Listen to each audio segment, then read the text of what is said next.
All right, good afternoon, everybody. This is Pedro the Fantastic Painter, and this is the Cubilly Fins Talk Show live. And this is episode 9.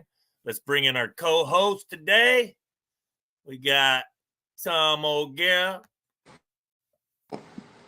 We got Matt Phin-Evel. What's good? And first of all, let me start, man, by saying I didn't go to the game. Matt Phin-Evel was at the game, broke out his costume. Tom O'Gara was at the game. Uh, I'm gonna take it away. Let's start with Matt Phin-Evel. Let's start with the first thing that everybody wants to know about. We'll talk about the fan experience for a second, get some positivity in the show to start with, and then we'll get right into Fins football, man. What was the tail like and the fans like in Indianapolis? Well, I made it over to what they call the touchdown town. It's like a big public tailgate area with food vent. They got food, drink, all the different tents set up, live music, uh, interactive stuff for kids. It was pretty cool to walk around and see all that stuff. And it's a totally different tone, totally different experience than at the Hard Rock. It's kind of more laid back, and you don't have all the different. You don't have people like lining up their cars for the most part, like you do in Miami. So it was kind of different just to be able to walk over there from the hotel, and I tell you what, Colts fans, hats off to you guys because I didn't get called one single bad name. Uh, they were very appreciative of taking. A lot of them took pictures with us. Me and Matt Farah, we actually had a line of people waiting to take pictures with us, so it was kind of cool. Colts fans were cool to us. It was nice. All right. What was it like, Tom? Did you have any? I mean, you had a busy weekend. Let me tell you. Um, yeah, I mean, I'll start in Indy and I'll give you Cleveland after. I mean, Indy was nice. I think the stadium is really nice. It's like I was telling you guys in the back. It's a big city with a small town feel. Exactly what Matt said. How there's not many cars lined up. I feel like either they carpool in or they park distance away and walk. I thought another thing that was really cool walking in was the Pirates AAA stadium is absolutely gorgeous. Where Skeens pitched, like you could sit in the outfield, like you could be in front of Lucas Oil looking into the outfield watching AAA game play towards you. Um, I like the whole indoor outdoor feel when you walk in. It's very open floor layout.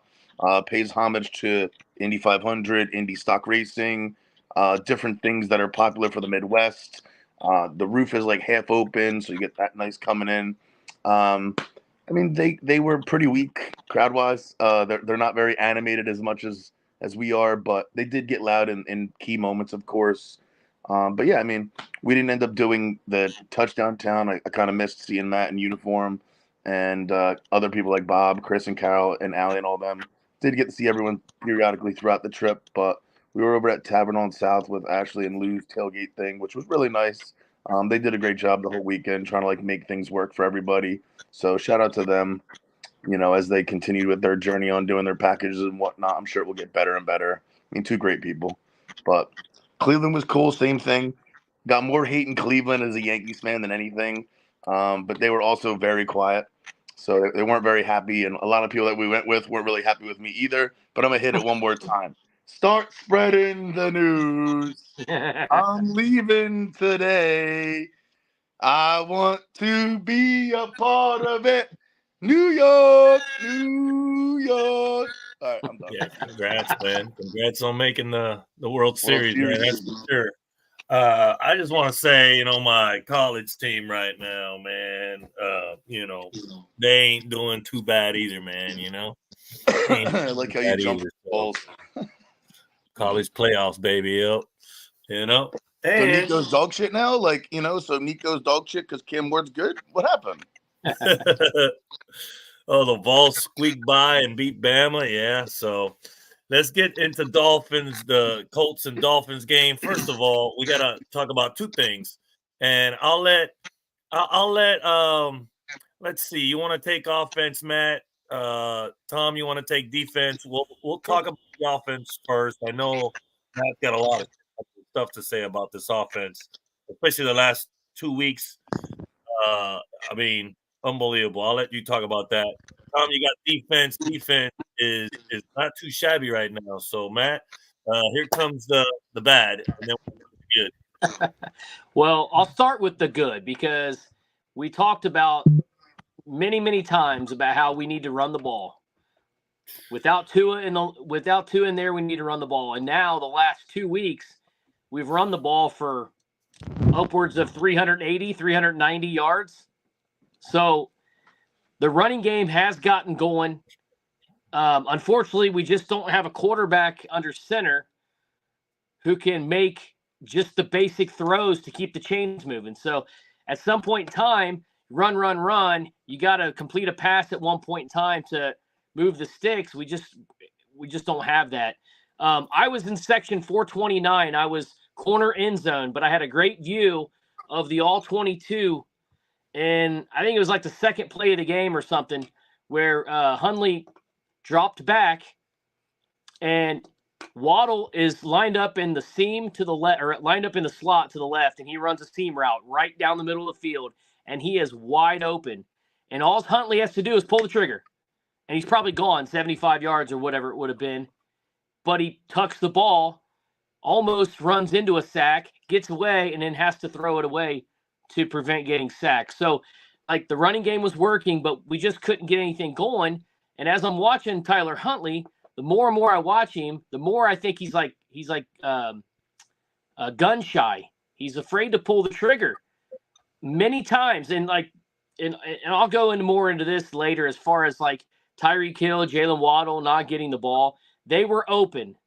Okay, so it's not like they didn't scheme plays to get them open. They were open multiple times. He just can't pull the trigger like we are used to seeing Tua drop back, quick, boom, hit them in stride, run after the catch, that type of stuff. So it was a little frustrating to see guys open and the quarterback not be able to recognize that in real time and make the throws. So that's the gist of it, really. I mean, we ran the ball well. We just can't get anything going vertically down the field. So we'll see. I don't think we attempted a pass more than 10 yards.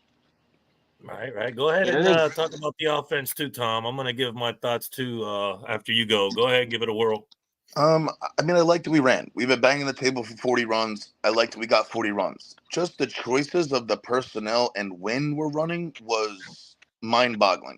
You got Jalen Wright running clips of 6, 7, 9, 6, 7, 9. You got a second or third and 1. Why would you ever take the ball out of his hands to go to Ingold there? I just don't understand. And Huntley, was Huntley in the game at the time, or was it Boyle? Wright only rushed like 5 times, didn't he? Did he rush like 5 only? And that wasn't even enough. He just turned the wrong way. His back is to the hole. So Ingold had to get it from him and then go. And he's already slow getting going. He's a mountain when he starts going downhill. But that was just, I didn't understand it. Did you see a replay on the Mostert fumble? Because I didn't. We saw 47 angles of Anthony Richardson's tuck fumble thing, but not a single replay of the Mostert fumble. Other than that, like you said, we're not throwing the ball downfield. Decisions aren't being made quickly or at all. He definitely is gun shy. I don't know if he's afraid to make a mistake.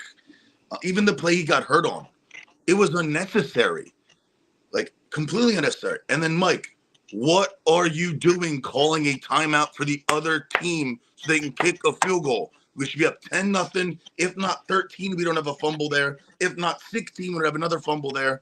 But let's call a timeout so they can kick a 53-yard field goal to make it 10-3. I don't get it. Well, Tyreek, I think, saw the ball one time, and I think Waddle saw the ball one time. I mean, maybe saw it more, but actually caught it once, right? Each. And that is incredible to me. You're paying how many millions, Matt, we're paying for these guys, these two guys? About $60 million. About $60 million on the table a year for a year, right? For 1 year, for 2 catches, right? 2 catches. That's unbelievable to me. That's unbelievable to me. I say balance, because we were crying about where's the tight end. Boom, we got the tight end play. Enough runs. We ran the ball 40 times the last 2 games. Still lost the game because of those pre-snap penalties are killing us. Julian Hill, by golly, you should be benched immediately. He should be cut. Yes. Oh my goodness. The special teams coach, Danny Crossman. God, bro. That's the first move I'd make if I was Ross. Hey, tell your special team coach he's fired, or I'm firing you or Greer, one of y'all too. Like, do something. I'm tired of this, like, same thing that we've been doing since after that Cowboys game. You realize we ain't done nothing on offense since that Cowboys game we won last year. It's similar to like what I was saying. It's frustrating. It's frustrating. I mean, we are running the ball now. We got the tight ends, but then then you complete what do you do? Use Waddle and Tyreek as decoys the whole game? Is that what it is? Self-inflicted wounds. I like how Mike was like, yeah, I regret not getting them more involved. I schemed for it, but I didn't. I regret not getting them more involved. You need to get them more involved is a question. 2 of the top 10 receivers in the NFL, and money-wise too. Let's use Jonnu Hill and Julian Hill, Jonnu Smith, Julian Hill. Let's get passes to Ingle for 25 yards when you got 2 guys that don't have a target till the fucking fourth quarter. Well, let's get to the quarterback, man. Go ahead. Talk about the quarterback, Tom, the backups, bro. Tell me what you were saying about the stats of this. Oh, my goodness, bro. What was it in college? I think one of us could probably be an NFL quarterback with these stat lines. He went to UConn for 3 years, 1 touchdown, 13 picks. He's got 4 touchdowns and 20 interceptions over 6.5 years in the league. How the fuck he's in the league for this long, I don't know. Boy, we're talking about Boyle, right? Yeah. Yep. Is it Tom or Tim? Tim Boyle. My goodness. Should be gone. Like I said, Skyler is like a deer, bro. He's like scared, bro. He looks scared out there. So it's like you get these guys that can't even run this system. And, and then I love it how I have to say this about the people that don't believe in Tua. They don't care that he's coming back. Tua doesn't care either, man. I like his quote, man, when he come back and he was interviewed. I love this quote, man. I'm going to say it perfectly because he's a grown-ass man. He makes millions of dollars. He's in a sport like hockey. He's in a sport like the UFC.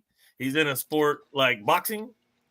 And he was asked about it. And let me give you there we go. He was asked on those who worry that he could get hurt again, right? That's a lot of Dolphins. That's a lot of people. That's half the fan base. So here we go. He spoke directly.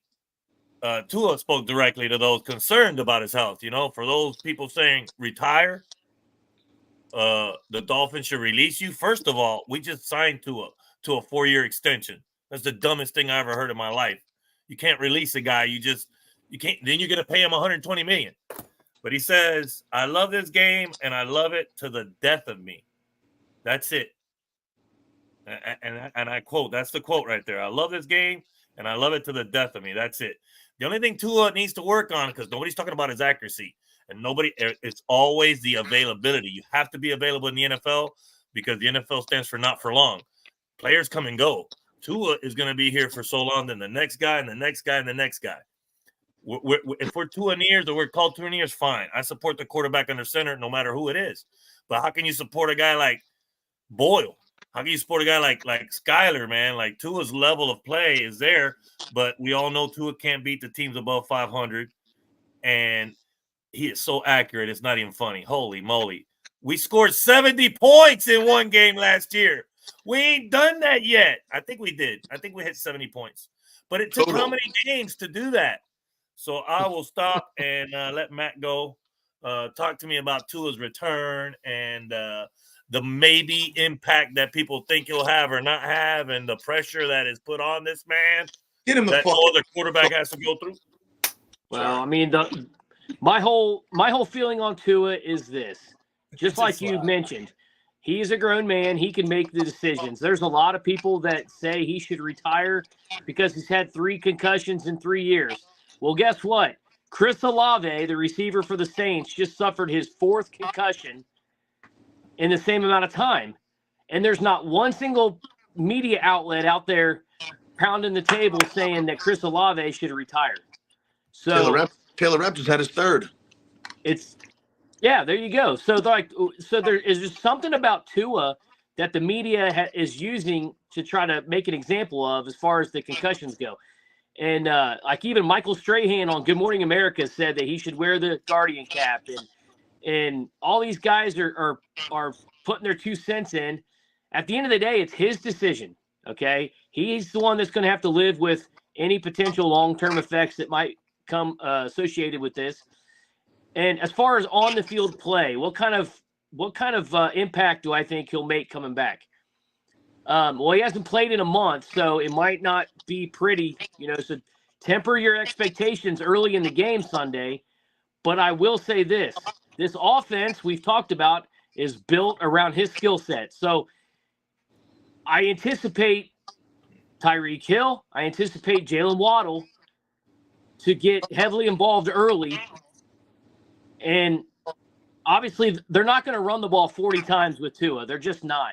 But if they could stay balanced, still run the ball, 30 times combined with the 3 running backs. Yes. And if Tua can come out and start completing some passes downfield to the, through the middle of the field, get the ball to your playmakers like we're used to seeing, there's no reason why we can't come out and score 25, 30 points in Tua's first game back. There's no reason. Right.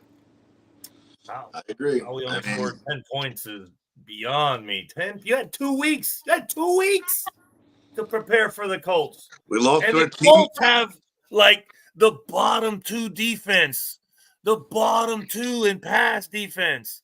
Yeah, I mean, the only thing I told you to worry about with their defense is their linebackers, and both linebackers were huge for them. Zaire Franklin and then the other kid with the long hair, 41, forgot.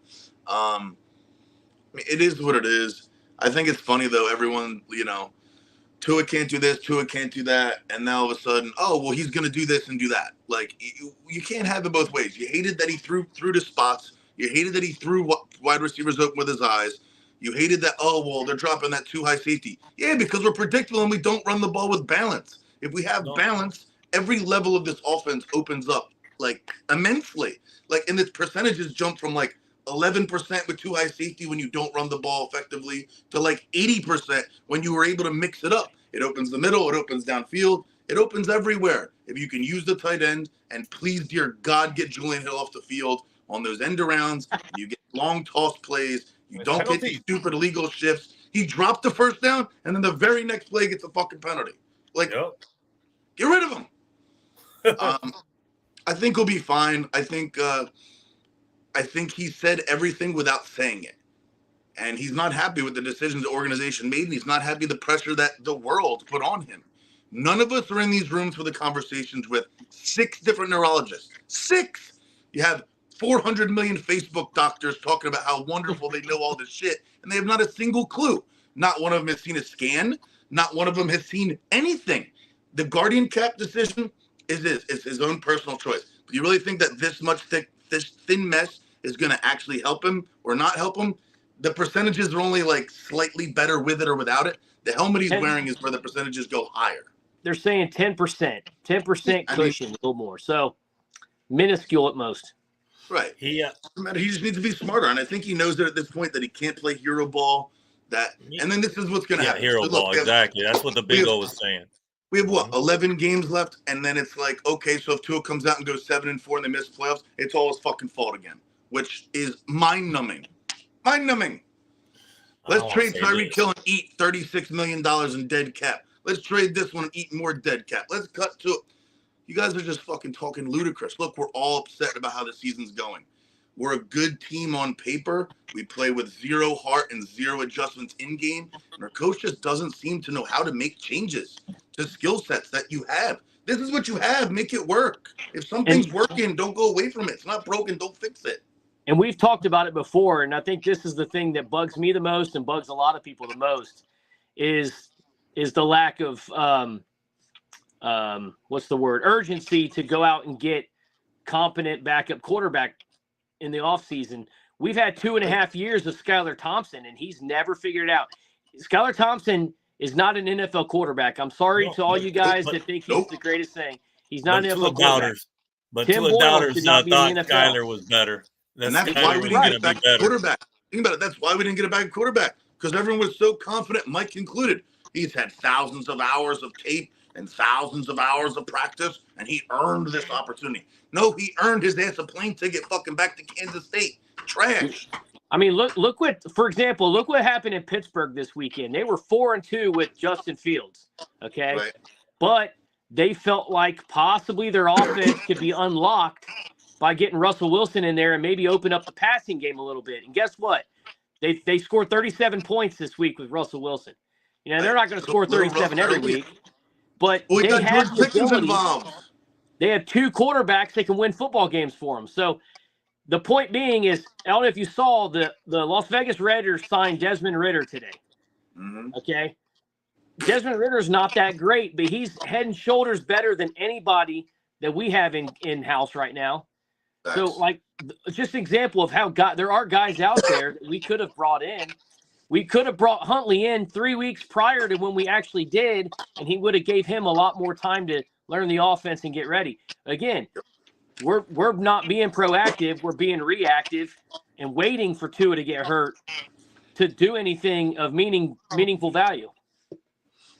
Well, let's get to the fans that are watching. I appreciate y'all watching. Number one, Devon Chan is the first Miami Dolphins player ever to wear the Guardian cap. Let's get that out of the way. Let's say hi to a few people here. Let's see. We got George Calles, Michael Winters. What's up, man?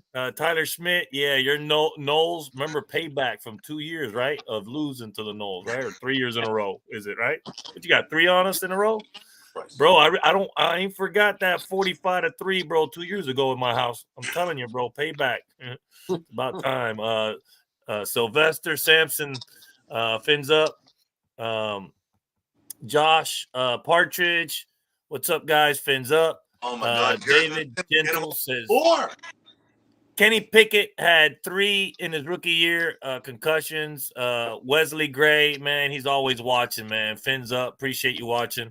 Matt Hardbarger. I'm going to say it wrong regardless. No sliding head first like a dummy will help him. Or not sliding head first.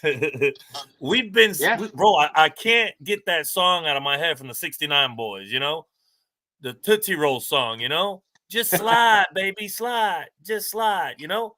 Don't go to the left, to the left, to the right, to the right. Just slide. Just slide. You exactly get it? Right. Don't sit there and play hero ball. That's exactly what we're all saying. Don't play that. Because we know you're accurate as fuck. They ain't talking about your playing skills no more, ain't them haters. They ain't talking about that no more. They're only talking about your availability. And why would he get on an airplane to go to the Seahawks game, the very next freaking game, if a doctor wouldn't let him on if he had symptoms? He flew with the Seahawks. That told you he would have passed concussion protocol in 2 weeks. Tua could have played 2 weeks ago. He could have played the last 2 games, but no. Since the media and the Dolphins are being cautious and everybody else is telling him to retire, everybody's like, you know, freaking out over that. So now Tua comes back, and you can tell, boy, he's mad. I mean, the one thing it's all on me. The other thing I noticed, dude, is that he had 0 concussion symptoms. 0. The day after, all the way through. Every doctor said that there hasn't been any underlying or lasting effects. I honestly, like I said, the same day, that it was a throat neck injury that could be a stinger that would have caused his hands to do the same fucking thing. But you know, doubters, they want a reason. He did this. Well, he did that. hey, Never listen. seen that before. You know, I know Marino had, I think, 3 concussions in 16 years. But anybody that wants to see something, go Google Tua Tagovailoa throwing a football. That's his normal thing. That's his normal thing. The ball's in this left hand. His right hand is like this. That's his normal thing, like his normal reactionary thing. So that fencing thing, that's just like a reactionary thing. It's not good. Like when you get hit in the head and you do it, it's not good. But I'm just saying, like, Google any picture of him throwing a football, and his right hand and his thumb are all like weird looking. Yeah. It's just it's a neurological thing. Well, a lot of weird, and he wants to play. Like, what is it? Everybody's business to tell him to sit there and and retire. Like, we just signed him to a 4-year deal, and I don't want him to be having CTE issues later on in life, obviously. But if he ain't had a concussion symptom in a month, he's been gone for almost 6 weeks now? Is it 5 or 6 weeks? By the time he comes back, it's gonna be like a full 6 weeks. Yeah. So I'm like, day 43 or something like that. he's 5 weeks.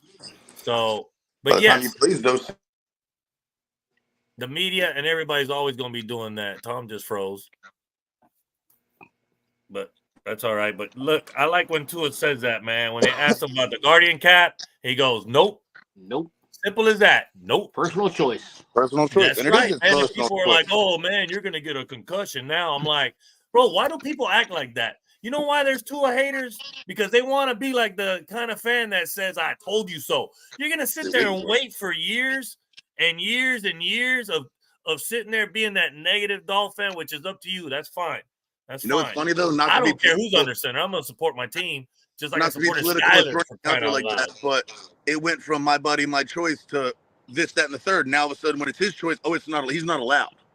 So, okay, sounds good. I guess it only applies when it's necessary and needed for your argument.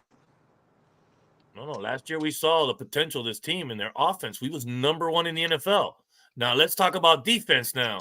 And then Wesley, they want to talk about other things too. They're commenting. They want to talk about the O-line, how pretty good they're playing right now, because I will talk about that, Wesley, with Armstead scoring high, and the center actually did pretty good. And then he said, David Rosales. What's up, David? I'm going to put that on here. He said, need to discuss the coach, crappy game plan, and preparation going into the Colts game.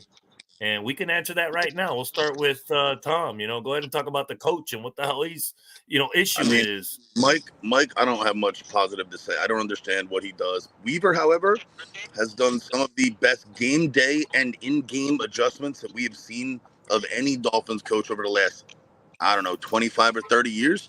Like, it's impressive when he sees something that's like slipping early, like they get a couple leaked out toss plays. He changes it. He stops that shit up.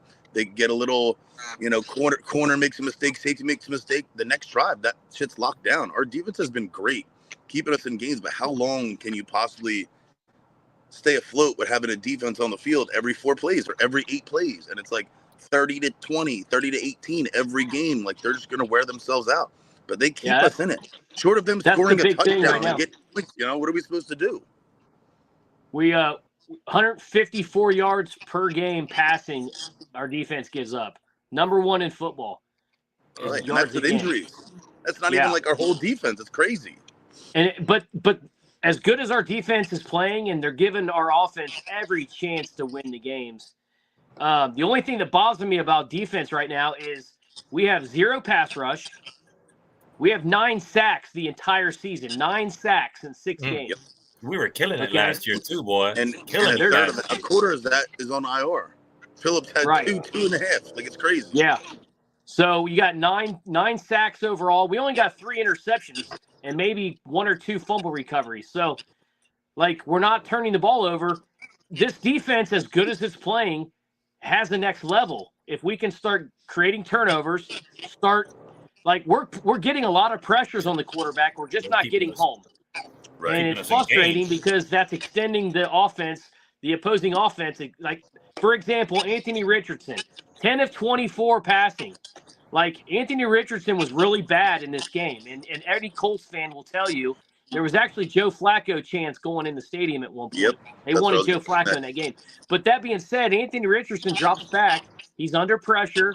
We had hands on him numerous times, and we just couldn't get him to the ground. He would evade the tackle, and he would throw the ball out of bounds to escape the sack. So, like, once our defense starts rolling, we'll really start seeing the uptick in sacks, and I want to see some turnovers on defense. We almost had a pick, and it went right through his hands, ended up being a catch. Right. Like, God. First down. Here's some more stats for you guys. Let's see. We're still number 1 in regards to third down defense. So we're number 1 in third down defense, only allowing 26.5% conversion rate. We moved up in overall defensive ranking, sliding into number 4. We are 4th in the NFL on defense, which is great. Rushing defense is what's holding them back the most. They are ranked 17th and allowing 130.7 rushing yards per game. We're also tied for 3rd in regards to most rushing TDs allowed. So, yeah, we definitely need to work on the rush defense. But the defense overall being number 4 is incredible. That's right where we needed to be. Man, if we had this defense last year, that would be awesome. I got some other stats that look pretty good. The Dolphins have run the ball 40 times in each of the last 2 games, which is incredible. We won one game and lost the other. Mostert and the chain have been the primary focus on the ground attack. With Tua's expected return, the Dolphins' pass play rate will increase, affecting those running back opportunities. By the numbers, Jalen Wright had 33 yards on 5 carries, averaging 6.6 yards per carry. I don't know why you don't give him the more plays. Raheem Mostert, 11 carries for 50 yards, 4.5 per carry, and Devon Achane, 15 carries for 77 yards, averaging 5.1 yards per carry. So it was a good running attack. I mean, what was our overall yards that we had overall? We had 188. Yeah. 188 on the ground, and we had I think the 190. Dolphins aren't they first in rushing yard average in the NFL? Something like that. I will look that up, but I think we are last in easily top usage of 5. $60 million in receivers. So yeah, that's the problem. David said Josh Allen. Well, I'll put it up on the screen. Let's read some of these real quick. Yeah, Josh Allen knocked out. We all know he was allowed to come back. I mean, Mahomes too, twice last year, knocked out on the field, no problem. His helmet broken, didn't even need to call timeout. You know, the rules don't apply to these teams that like they're stroking and they make the money. It's crazy. Wesley says he cannot even get the plays in no less than 10 seconds. Facts. And he says the offense is ranked where? Ooh, it's a good question. Last. 31st or last. I think we're next to the fucking Panthers. Yeah, it should be. Yeah, I was thinking 30th or 31st. Yeah, we should be close to last place as far as overall offense, Wesley. Doesn't mean if you think about it, since the Eagles game last year, the Eagles are in the same situation. A lot of high-powered offense. They have an even better offensive line and a better running back, technically. Since that game we played them last year around the same time, 31-17 loss. That was before yesterday, anyway. Sunday yesterday was the first time the Eagles had a double-digit victory. They've been averaging less than 15 points a game as well since that stretch. Wow. What did they do yesterday? Ran the ball and opened up the passing. Ran the ball. Like, we just can't make turnovers. Self-inflicted wounds. It's been Miami's mistakes that have killed them in every game, every big game. And the players, come on, well, it's a one-possession loss. Yes, but you're giving up 3 turnovers and you're giving the ball back to them every 4 plays. Like, you got to extend drives. You got to find ways to eat clock. You got to be smarter and not use timeouts to help the other team. Went into that last drive with no timeouts, under a minute, down with the ball. Tim Boyle, 4th and 2, game on the line. What the fuck was that? Into the stand? I know that whole oh back my God, last yeah, drive. That whole I think he thought it was 3rd down. I think he thought it was 3rd down and not 4th down. I mean, the whole last drive, you're right, Matt, was horrible. They did 4-yard digs and 4-yard curls. Not a single thing to the outside, not a single thing on the hash marks or the red line. Didn't look downfield all game. It was awful. I was the only Dolphins fan in my section, and I had a nice conversation with some Colts fans the entire game to my left. And I even said, as a Dolphins fan, you got to take some shots here, right? We got Tyreek Hill, Jalen Waddle, got to take some shots, right? And they're like, oh, absolutely. And we're dinking and dunking as the clock's rolling. And then 3rd and 2, let's look to the sideline for the call. Oh, we're just going to spike it on 3rd and 2 and not run a play. And then on 4th and 2, we throw a back shoulder pass to whoever. The water boy. Malik Washington or somebody that goes 10 yards out of bounds. Don't even give yourself a chance to score a touchdown. Throw the ball to the end zone. At least give yourself a They needed maybe like 7 more yards. They didn't need much. They needed like 7 yards to give Sanders a chance. Yeah, the 53 or 54 he missed that doink wasn't great, but you still got to give yourself a chance. Like, that's not even plausible. If you wanted to think and dunk, do a fucking flat bubble screen, which you're used to every 3 plays. Do a bubble screen and see if somebody can I get like loose. that screen where we got that first touchdown. I did like that too. It was our first passing touchdown since week 1. Unbelievable. That was to Janu, right? Yep, to Janu. Also, I wanted to say that the Jets through 7 games last year with Zach Wilson had a record of 4-3. By the way, this year through 7 games with Aaron Rodgers, the Jets are 2-5. 2-5. You know why that sounds better? Because we're not 2-5. We're 2-4. We're about to be. What does it matter? So, what do you mean against Arizona? They won the last 2 games on the last second field goal because they know how to drive the ball down with 2 minutes or less. Yeah, I know. The play calling is hurting us, man. So let's hope they can get it all together, man. Because like I said, Mike McDaniel's not wanting to stop the play calling. So it's like you figure out a way to run the ball. You got it going with the running game, but you can't get it to the wide receivers with these quarterbacks. And everybody said when Tua was gone that it's easy because Tua's got Waddle and he's got Tyreek. Well, how come these 2 quarterbacks can't get it to him? That's what I don't understand. That's weird. Like you say any quarterback can do this system, then these 2 quarterbacks sure can't. They can hand the ball off pretty easy, but I didn't see no long 20, 30-yard passes to Tyreek or Waddle. And I don't get it. I don't understand why. So, and one of the other here's another thing that frustrates me as the frustrations keep piling on. I don't have the numbers in front of me, but I'm almost positive 3 of our 4 losses were games where we outgained the opponent in total yards. We outgained them in time of possession, first downs, all those type of things that would normally equal an easy win. And we're figuring out how to lose those games where we have more yards, have more first downs, have the time of possession, and then we end up losing. So it's just it comes down to this, and this is, I'm a Tua guy. Matt Hardbarger, who's watching, not a Tua guy.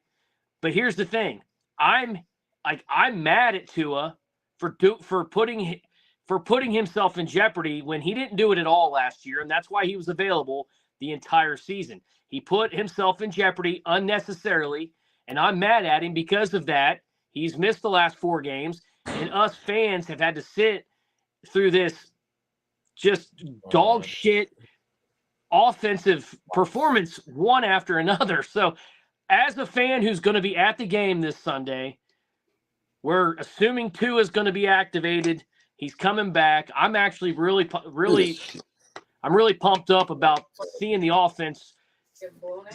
If we can even 14 threes if we can look at all like the offense that we know and love, we'll be okay this week.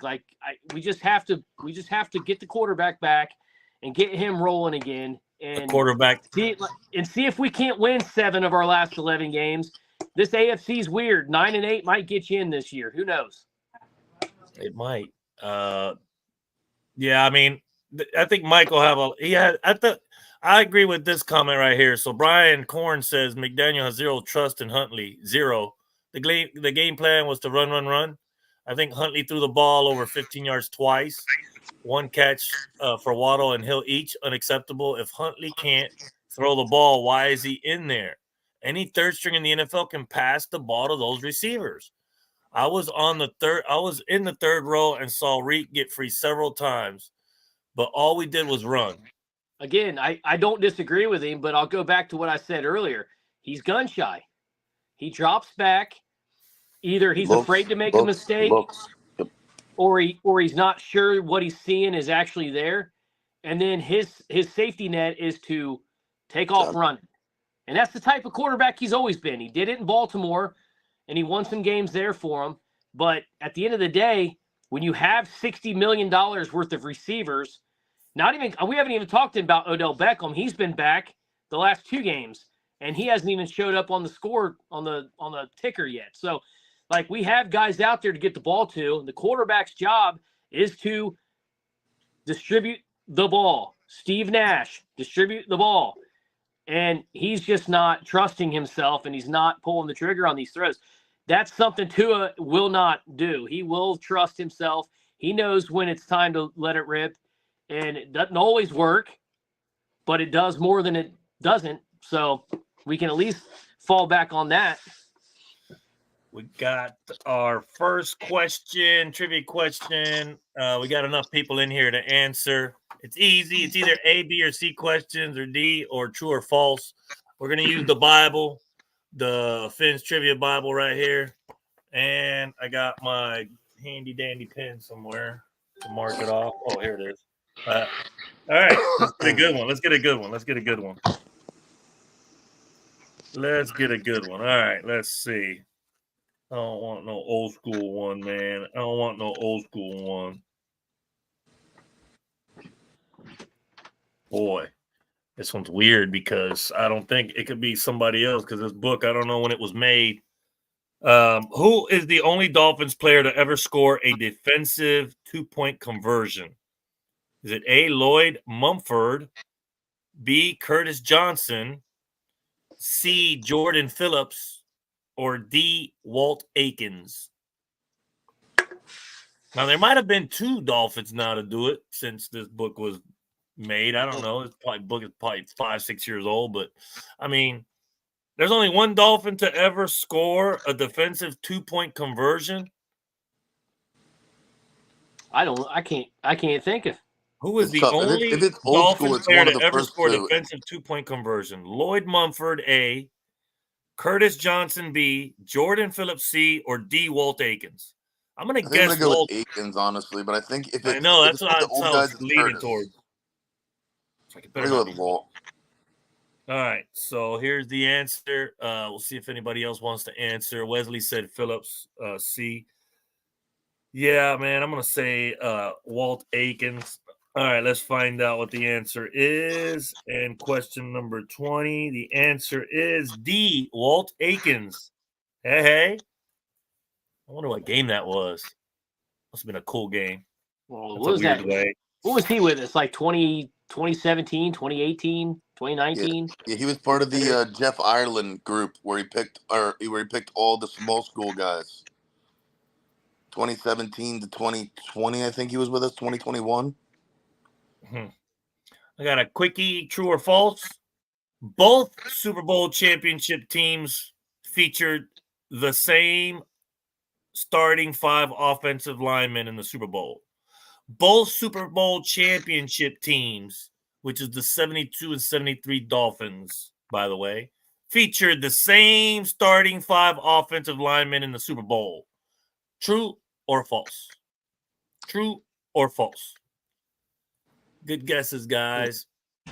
This one's simple, true or false. Just put a T or an F on your comment.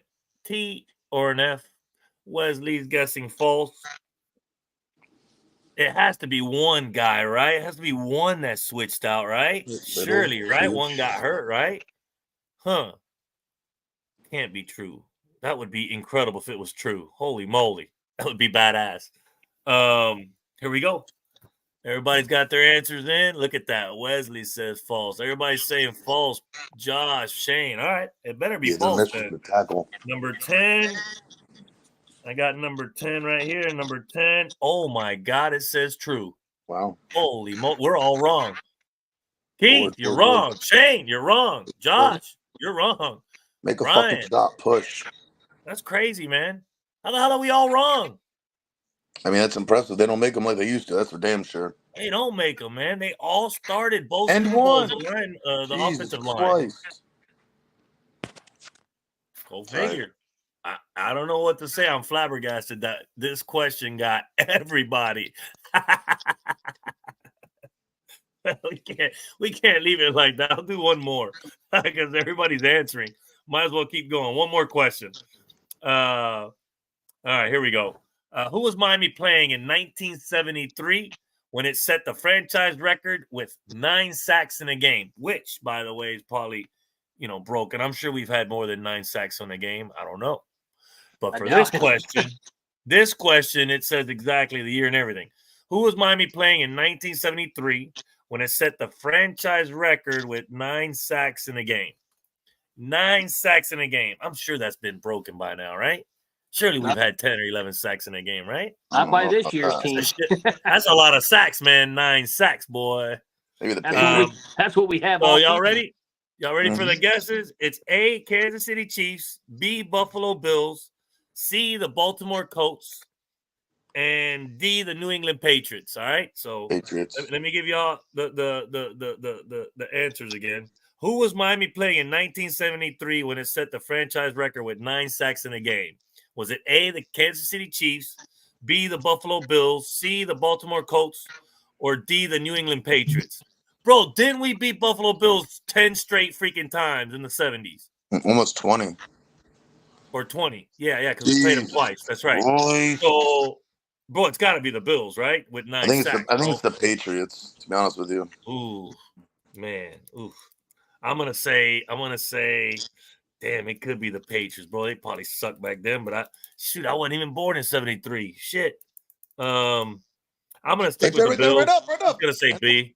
I'm just gonna go ahead and say Bills. Fuck it. I don't think it is, but we beat the crap out of them in the 70s. All right, everybody's answers in. All right, here we go. Number 13. It is B, the Buffalo Bills. Woohoo! Nice. Yes, sir. Buffalo Bills. Cool. Damn, we sacked 9 sacks. 9 sacks in one game. We have 9 sacks on the season. Oh, speaking of 9 sacks on the season for the entire team, here's the sack totals of 2 familiar faces. Kyle Van Noy, who was one and done. Flores, 7 sacks this year for the Baltimore Ravens. Also 3 forced fumbles. Yeah, and then, everybody loves Andrew Van Ginkel. He's got 5 sacks and pick 6 and all the stuff he does. So, yeah, we blew that one too. Dude, this team is like 19 for 27 from 3. What the fuck? Getting blown out in the second quarter. As a Tua supporter, I guess, or a Dolphin supporter of Tua, I do want to say that I am not expecting him to be our savior.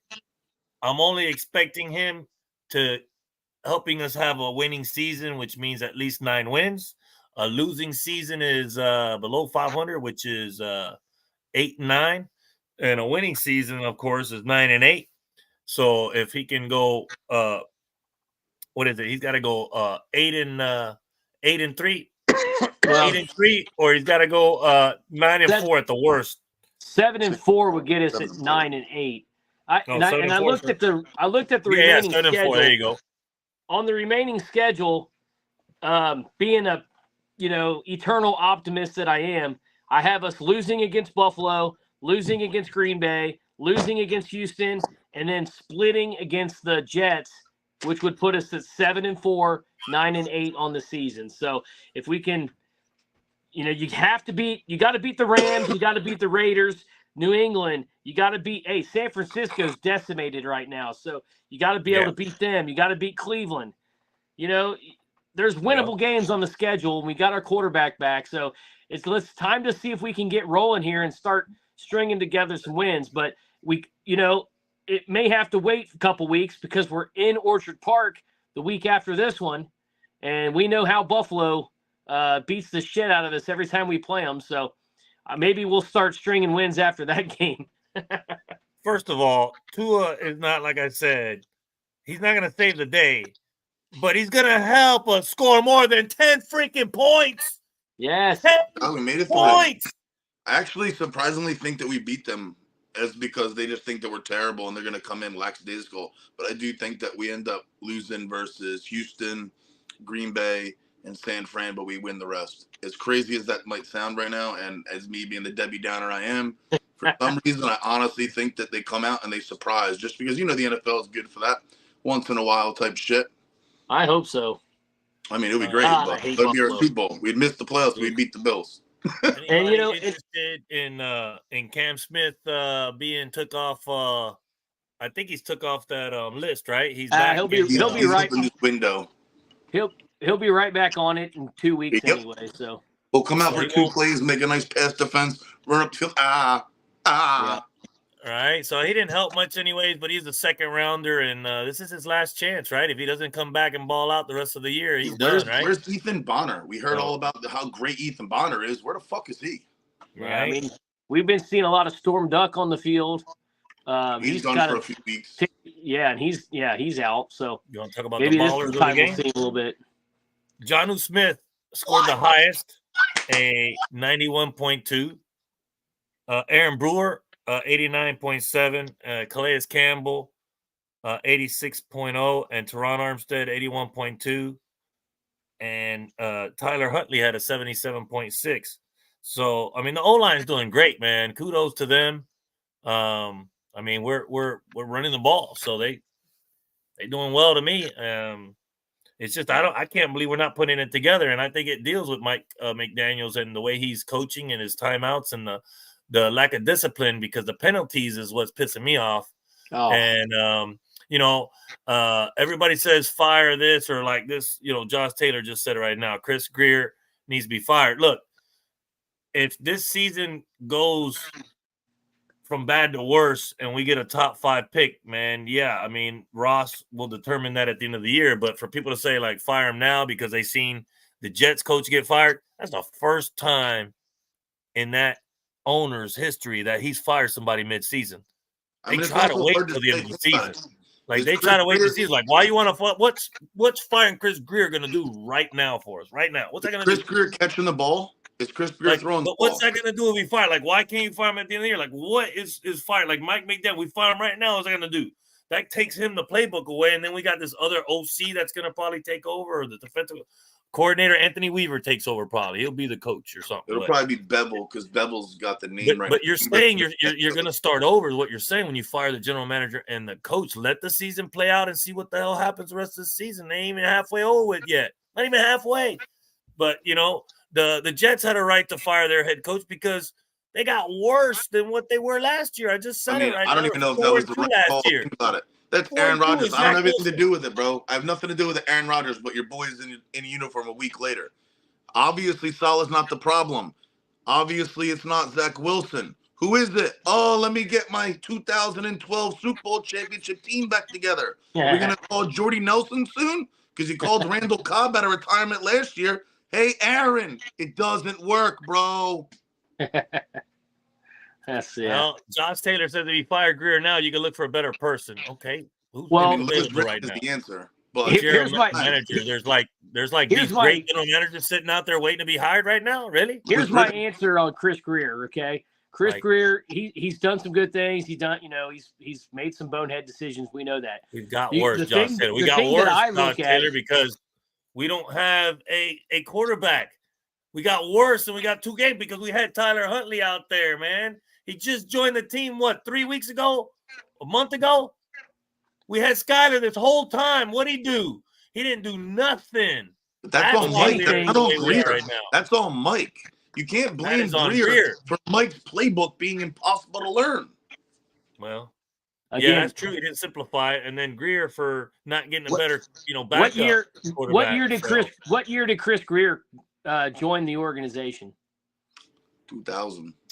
When was the last time we won a playoff game? 25 years. He became general manager back in 2016. Right. I mean, the year he entered the year that he came to this organization in whatever role it was at the time was the last time we won a playoff game.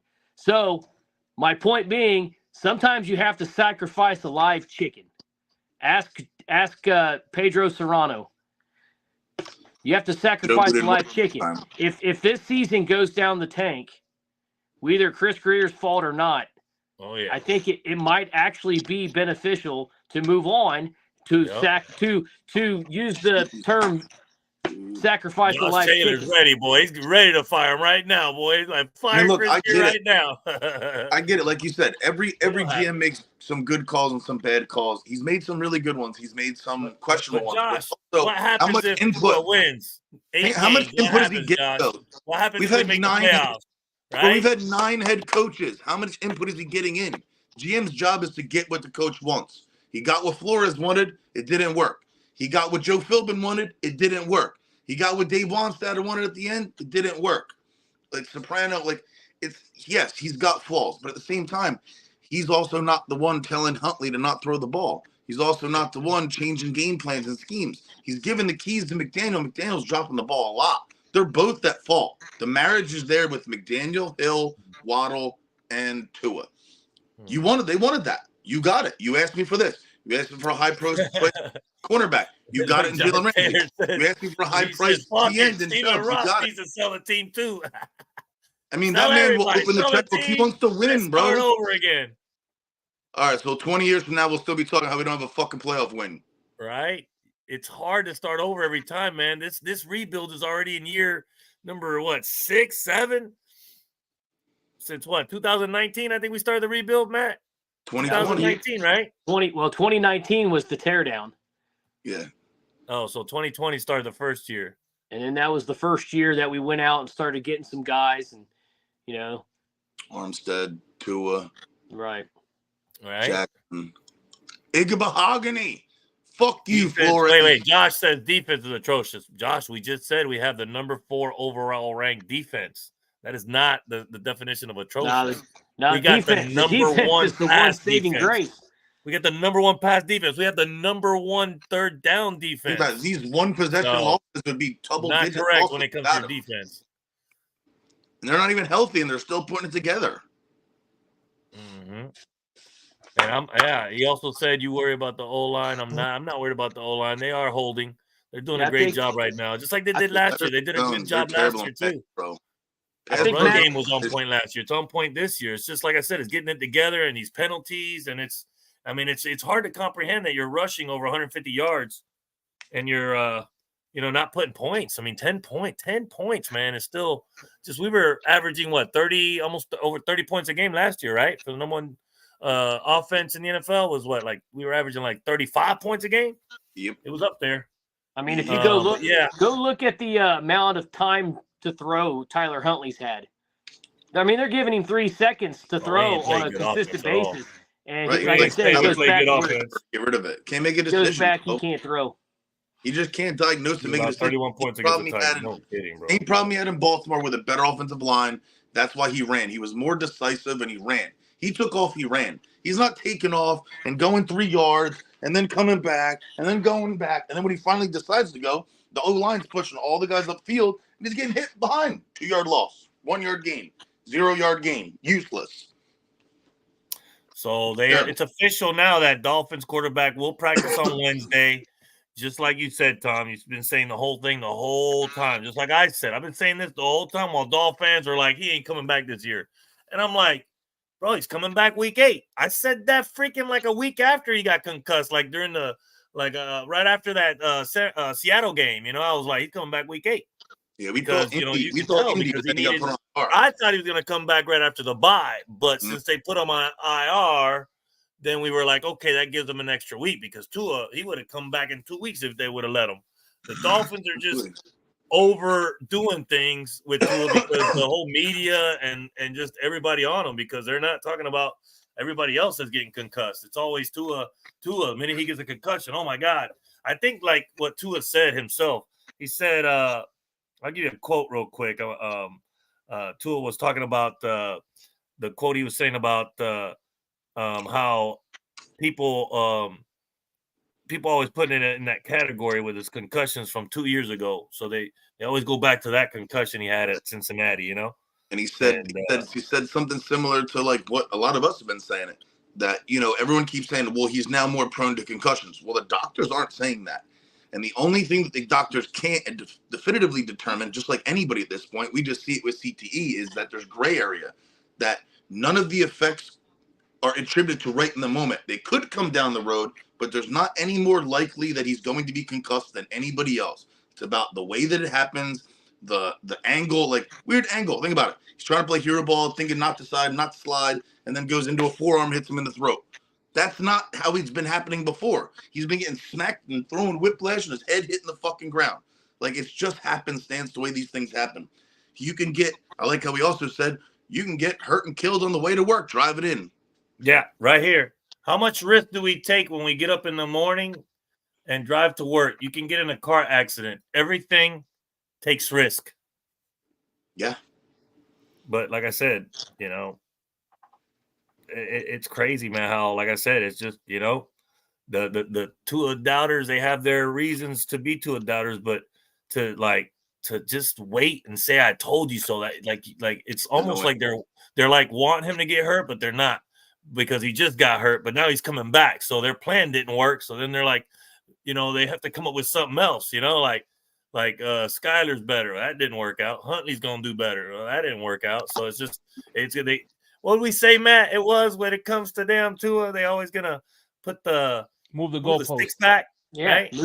Gotta keep moving the goalpost. Yep, move the goalpost. Crazy. What's up, Shake, man? How you doing? I'm doing beautiful, baby. Oh, just now you're coming on. I forgot to send Paula a damn link. Beautiful. I tell you what, that was a beautiful stadium. It was.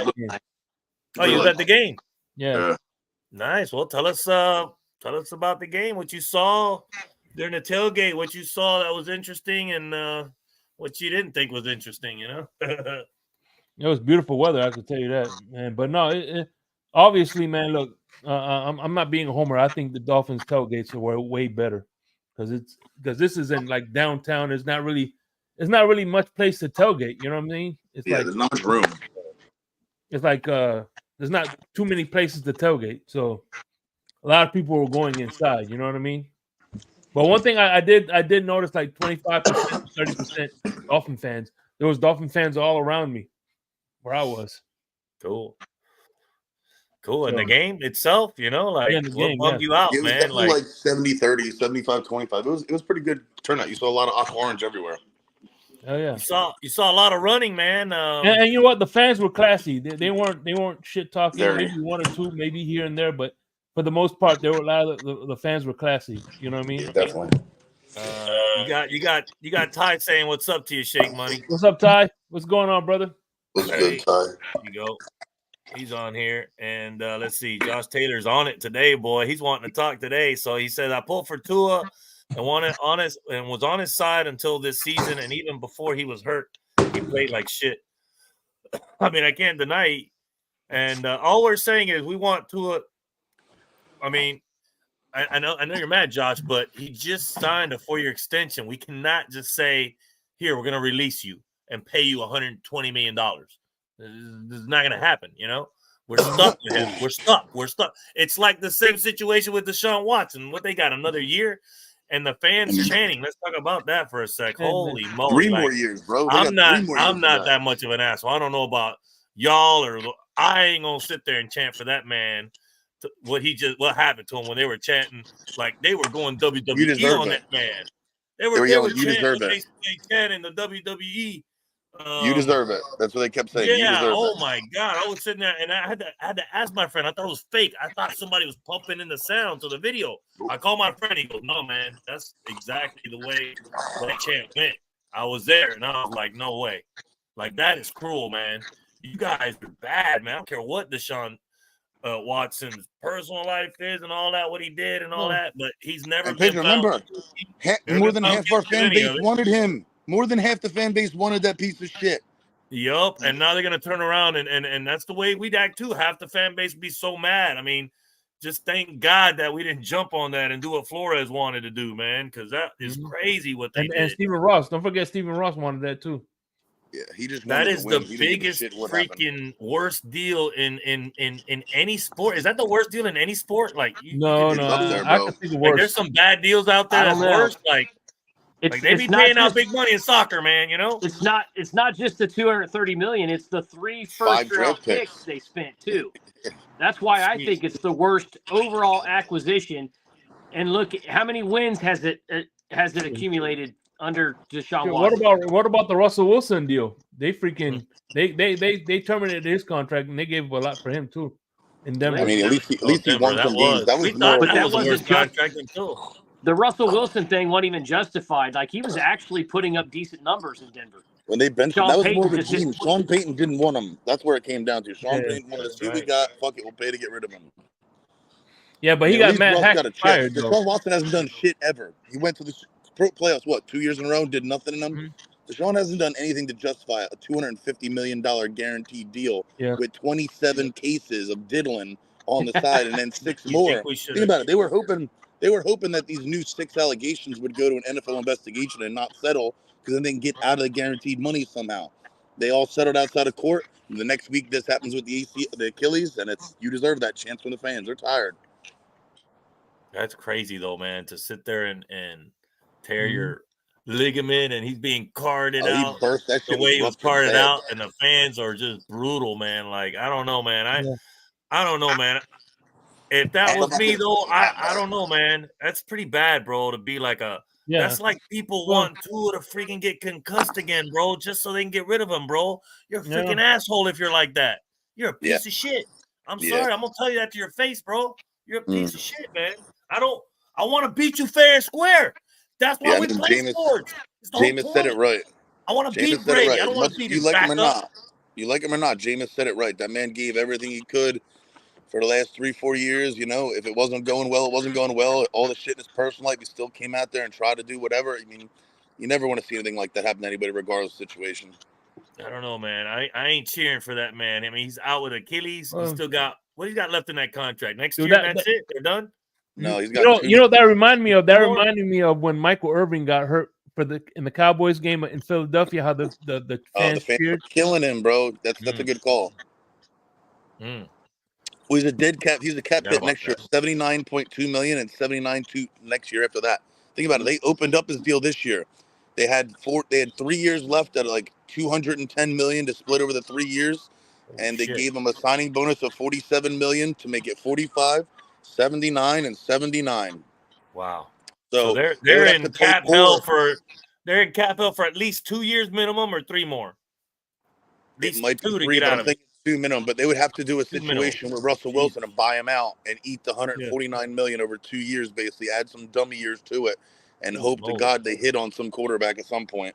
Yeah, they got it. If they get the first pick, man, they better get a good quarterback, because there's a few out there. You know, like they even said that Cam might be a second rounder. I'm like, the hell? Not if he wins a Heisman. I don't know. Cam's a first rounder for sure. Yeah, he should be a first. But if there's like 4 others and there's only 3, you got Carson Beck, Sanders, Cam. Yeah. You got Quinn Ewers is going to sit out for the rest of the year to get ready for the draft. Those 4 are going to be your first round quarterbacks most likely. Yeah, man. You might get Jackson Dort later on if he comes out. I don't know if he can. The kid from Ole Miss. What do you think about I believe in Cam Ward.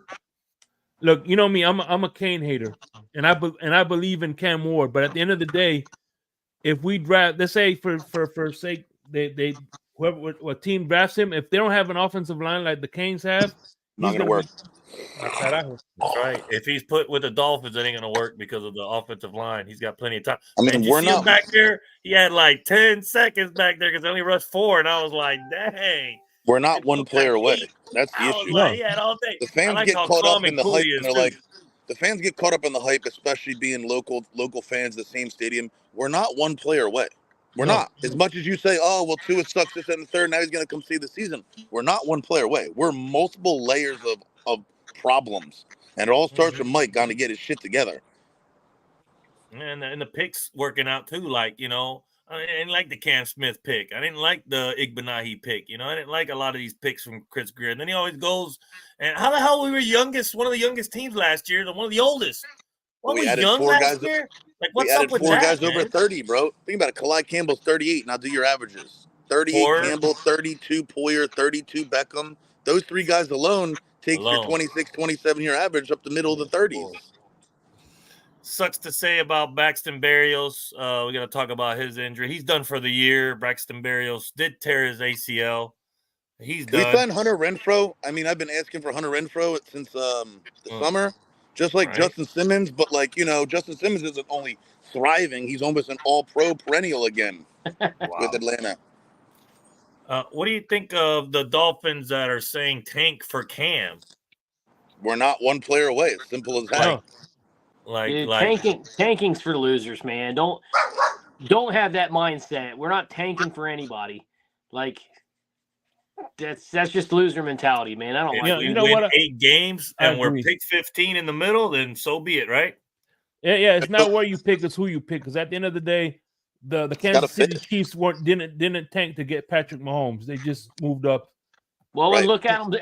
They're picking at the back end of the first round every single year. And it doesn't seem to matter. They keep winning, and they keep winning. and they keep winning. And they're picking the right guys. They're getting Creed Humphrey in the second round. They're getting Trent Xavier Worthy McDuffie. at the end of the first round. George Karlaftis. Like, the picks they're making just are like home runs. They fit. They fit. The balls are winning, baby. Oh, yeah.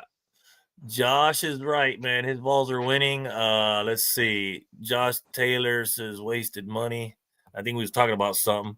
I'm taking my side piece, the Detroit Lions. They're playing great, man. And then everyone that says Campbell should be our head coach still, he wasn't ready at the time he would have been our head coach. He's not ready. It took him a couple years to figure it out. He took his lumps in Detroit. People wanted him gone after the first year. They did. People wanted him gone after the second year. They were like, Jared Goff. Who the fuck is Jared Goff? Matt Stafford's our savior. And now they love Jared Goff. Like, yeah, and they didn't like it at first. They're going to bite your knees off. The other thing that gets me is everybody talks about Dan Campbell was our interim head coach. Todd Bowles was our interim head coach at one time. And he's had 2 different head coaching jobs since he had our interim. And look what he's doing in Tampa right now. He's doing a hell of a job with Baker Mayfield right now. Except for last night. Now they're calling for his head because you shouldn't have Chris Godwin in the game 43 seconds. They just lost their top 2 receivers for one for the year and one's going to be out probably a month at least. Yeah, they said till after the bye for Evans, 11 or 12 will be back. Jeez. Yeah, Wesley is like, hell no, fuck tanking. No doubt. Samuel's on here. Samuel says you repping that New York, Tom. Oh, I'm gonna go watch the game. I'm heading it off, and right before we go to the fucking after halftime's over. I mean, the Celtics are shooting 18 for 25 from 3. It's crazy. Jawan Samuel says that he can throw a mean bag of peanuts or cotton candy, maybe even a beer. Look, man, like we have so much invested in this team through. We do a little show on Tuesday nights. We talk about the Dolphins every week. We all have so much invested in this team to even think for 1 second that I want my team to lose on purpose so we can have a better draft pick. Like, that's the ultimate, like, get the you-know-what out of here. Which may or may not even work. I know 2 of them, and the 2 of them that are posting tank for Tua. Both of them are Tua haters, so... Tua doubters, man, they what happens got nothing else to do. So now they're moving on to something else, Then what happens? So say we tank, we get Cam. What happens when Cam comes out and he goes like 0 for 5 and they're losing? So Cam sucks now all of a sudden? When you put Cam against, I don't know, an SEC defense, he might struggle. You never know. Cam wasn't fantastic last year before he transferred in. He was good. He was serviceable. Who actually has Miami played this year? And Tua, if he's got time, oh my God! If we give him more than 3 seconds, oh my God! And that's not to say that I don't like him and I don't think he's talented. It's just being realistic. Like, we're not one player away. You put this kid in here and expect the world from him immediately, and he fails. Then it's like, oh well, it's Greer. Oh, it's McDaniel. Oh, it's this person. It's always blame somebody else than the little things that you see. Mm-hmm. And you know what's funny is, you know who's like that too now? The Jets. The Jets wanted Sam Darnold out of there. The Jets wanted Geno Smith out of there. Now they're doing great in other teams. And that might happen to us with Tua. We get rid of Tua, he goes to a team with a better offensive line, a better coach, and he'll be productive. And you're like, damn, if only we had a quarterback like Tua. We did have one. We just the grass is not always greener, man. Like, he's our quarterback right now. I just want to bring the offense back to life. Yeah. Bring it back to life where we can score more than 10 freaking points. That is unreal. I think we've only scored, God, I don't even want to know in how many quarters. I mean, I saw a stat where it was abysmal. And I like that Tua is sitting there saying straight up that he ain't wearing that Guardian cap, because everybody's like, why don't he wear the Guardian cap? Because I don't want to. It's my fucking choice. My body, my choice. Yeah. You all tell me what to do. You're not even fucking doctors. That reminds me of the Seinfeld episode where Kramer didn't want to wear the ribbon. Yes. I can't wait till Stanza comes back and says we need to wear those turtlenecks. We need to make these players comfortable. They all wear the turtlenecks. You get Juan Soto to the moon, World Series. Let's go. And yes, we do know that last year we was on fire in offense, and we did do that to teams of under 500. So the point to get is, if you're going to want to win playoff games, you got to beat a couple teams. And the last 11 games, there's only 3 teams with records above 500 right now. There's 8 games that are legitimate. We can win those, because all we got to do is get back to what we did last year. All we did was wipe the floor with the teams that we should have beat. And if we would have done that to the Titans, we would have made the playoffs last year. But where's that going to get you? You can't beat any of the good teams. You got to beat one or two good teams to show that you can beat somebody, Pedro, Like all until those the teams are over Ravens beat the 500. Chiefs, then, it's like the Chiefs are the top dogs, right? Until somebody can beat them, right? The thing about it, 75% of these so-called good teams that we didn't beat last year under fucking 500 this year. So it's like, it's so finicky to say that. And it's like, it's even too early to say that, well, there's 11 games left and 8 teams under 500. What is that actually? There's 11 games left. It's a 17-game season. It's really hard to say that these teams aren't good or they are not reaching their potential just like us. We're a good team that just doesn't know how to win the game right now. We can't put together a complete game to win it. Like the Cardinals have lost 3 games by a field goal or less. They just won 2 of their last 3 games by a field goal with 1 second left. You got the Bengals that are 3-4, and they lost 4 games by 1 possession.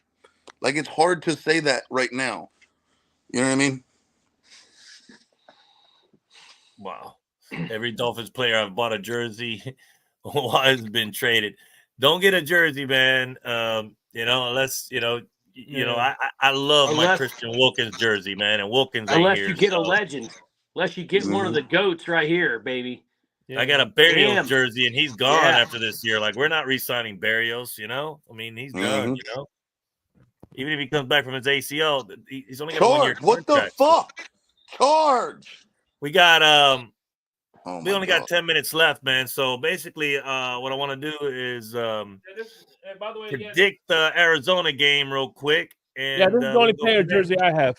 Yeah, you can't. You're right. You're smart. You should be an idiot like me and get one every couple of weeks because the guys are fucking gone or terrible. I know I'm gonna miss Barrios, but somebody else will take over the number 0. Somebody else will take over the number 0 next season.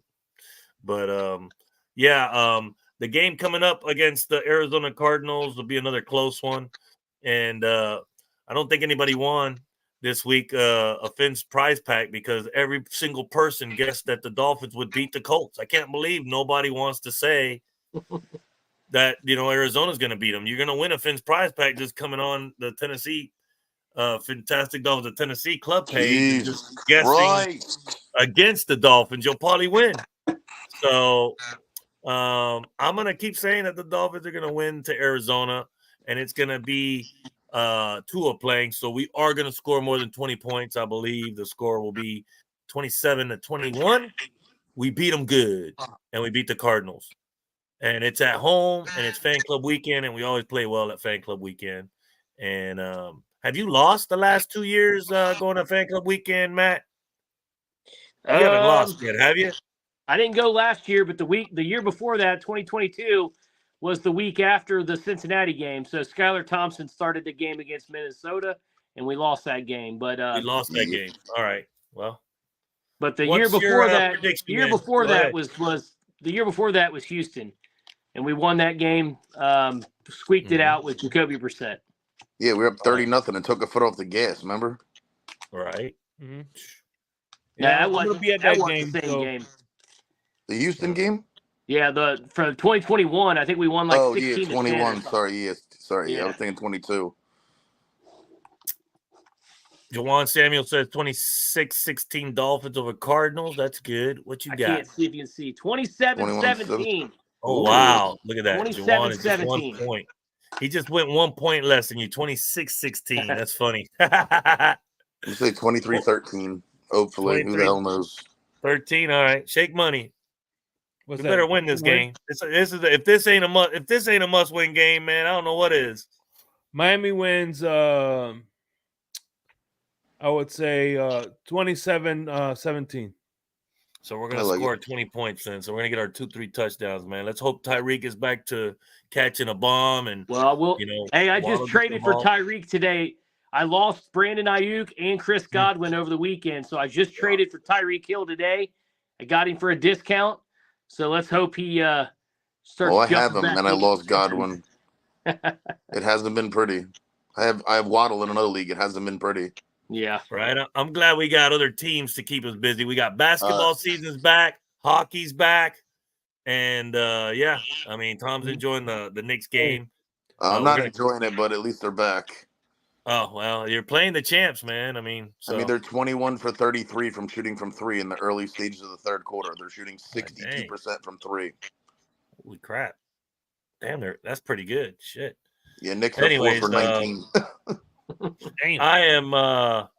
I'm glad that I'm a Canes fan, and my adopted Vols team is doing good.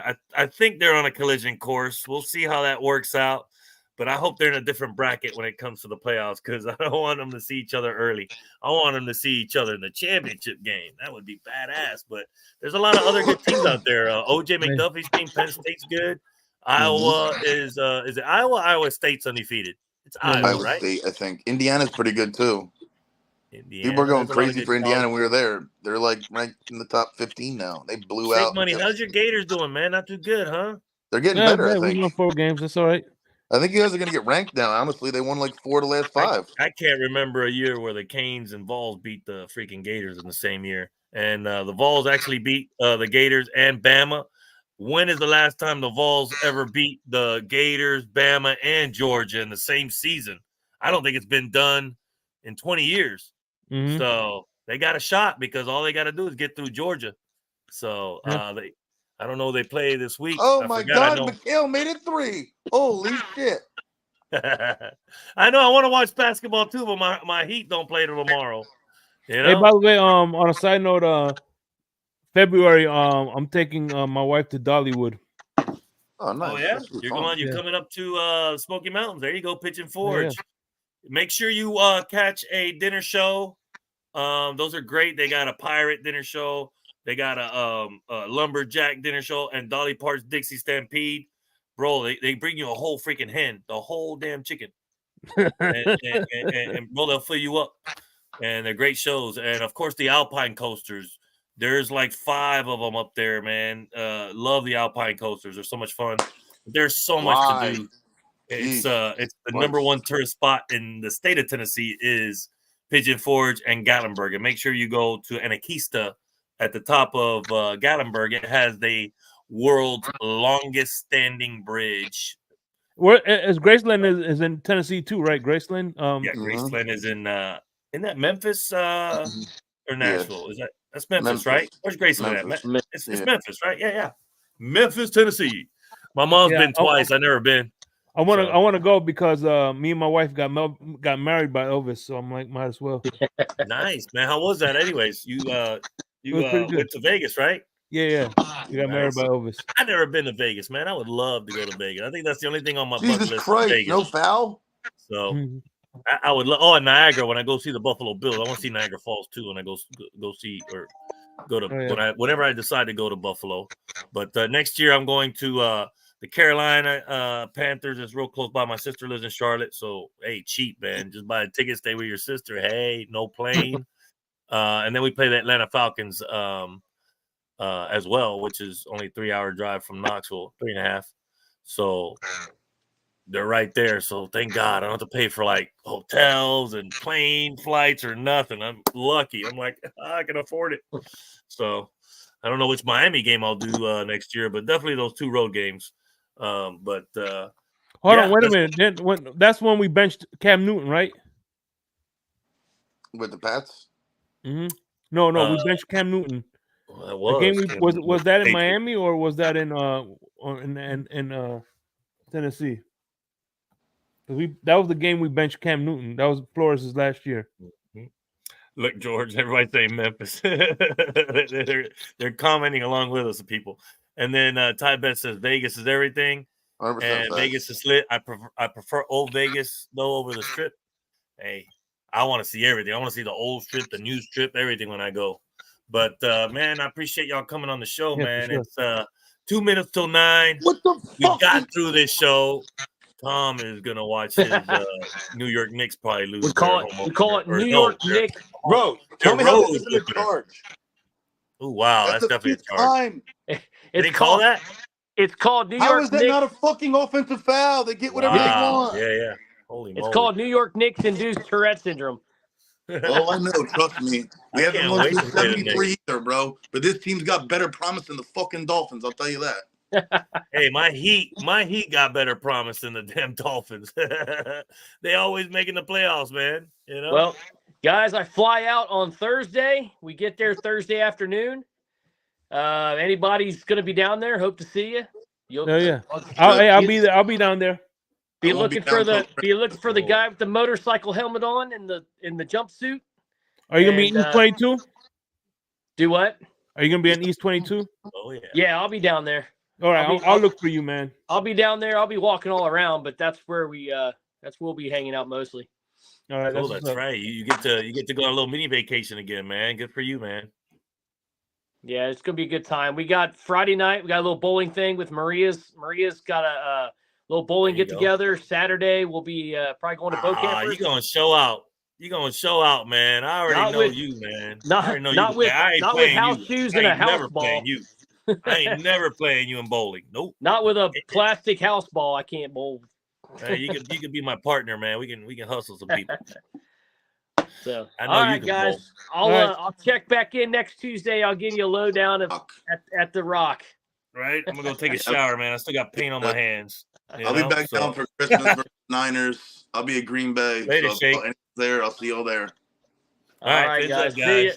Later. See y'all next Tuesday for episode 10. We'll be playing we're playing the Cardinals this weekend on Sunday at 1:00 at the Hard Rock Stadium. It is a fan club weekend where all the clubs, including, I'm with the fantastic Dolphins of Tennessee. I decided to go to the Titans game, and that didn't work out. But all the Dolphins from Mexico and the UK and California and Charlotte and from every state, every place in the world. They come from France and Spain, and they come for fan club weekend. It's something that got started by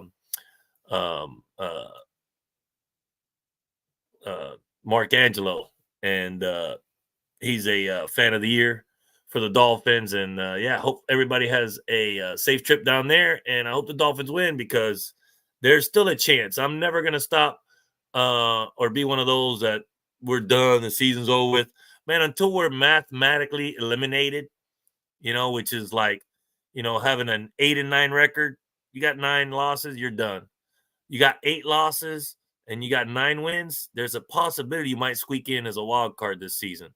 But last year it took 10 wins minimum. So Tua is going to have to go 8-3 in the last 11 games. So we gotta start winning 2 games in a row. So the Arizona game, we need to win this one at home because then we fly to Buffalo the following week, and that's going to be a super tough game. So we'll see y'all next week, and hopefully we're talking about a victory Monday, and I hope that we're talking about fan club weekend win versus the Cardinals. So Dolphins, we'll see you next week, and remember, this is Tyler Huntley's hat for cancer, and it's such a cool hat, and I love it. I'm glad it's the only thing I ever got for free. But we'll see y'all next week. Fins up, guys.